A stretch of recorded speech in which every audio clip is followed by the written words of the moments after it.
In 1871, members of Congress adopted an act commonly referred to as the Ku Klux Klan Act.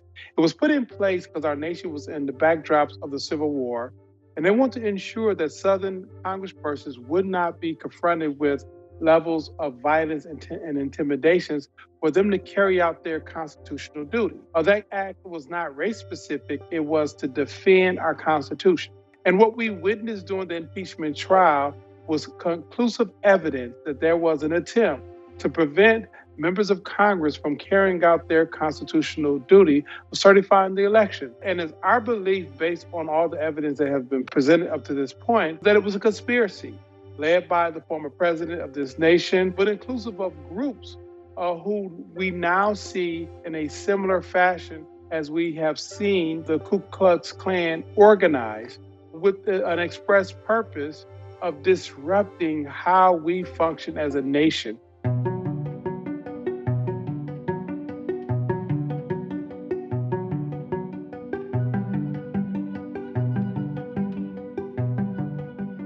What's most unique about the Ku Klux Klan Act that was adopted in 1871, we have not had to use it since that period of time. We've had a stable and peaceful transfer of government. We have not had the level of domestic terrorism where they have sought to impede members of Congress from carrying out their duty. So this section of the act has been not used often.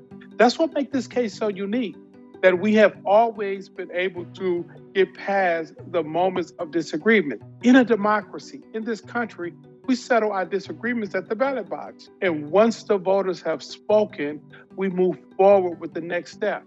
There were a lot of us who were not pleased with elections over periods of time. But you don't take up arms. You don't rush to your nation's capital. You don't disrupt the proceeding, and you don't threaten people's lives. These are individuals who brought to the United States Capitol a guillotine.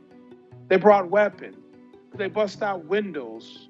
They threatened members of Congress, both in the House, the Senate, and the sitting vice president. This should not be acceptable. And this act was created for moments just like this.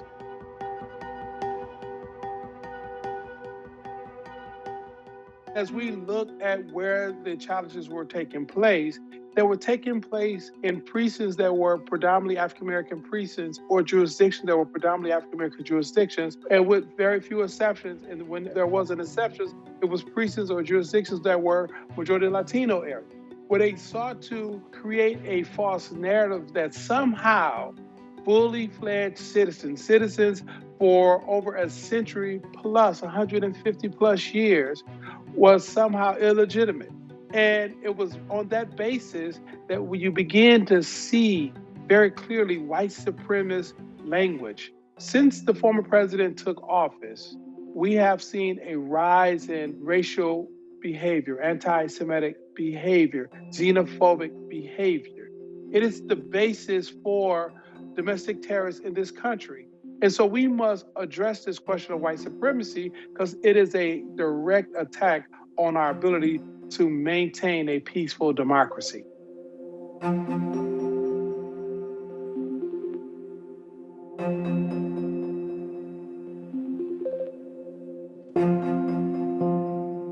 That's a political process. That's a process where individuals are weighing not only the facts, but the political landscape. And unfortunately, there were not enough members in the Senate with courage to side with our Constitution as opposed to partisanship.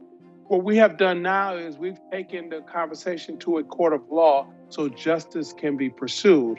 Outside of political consideration or partisanship, we must hold domestic terrorists accountable in this country.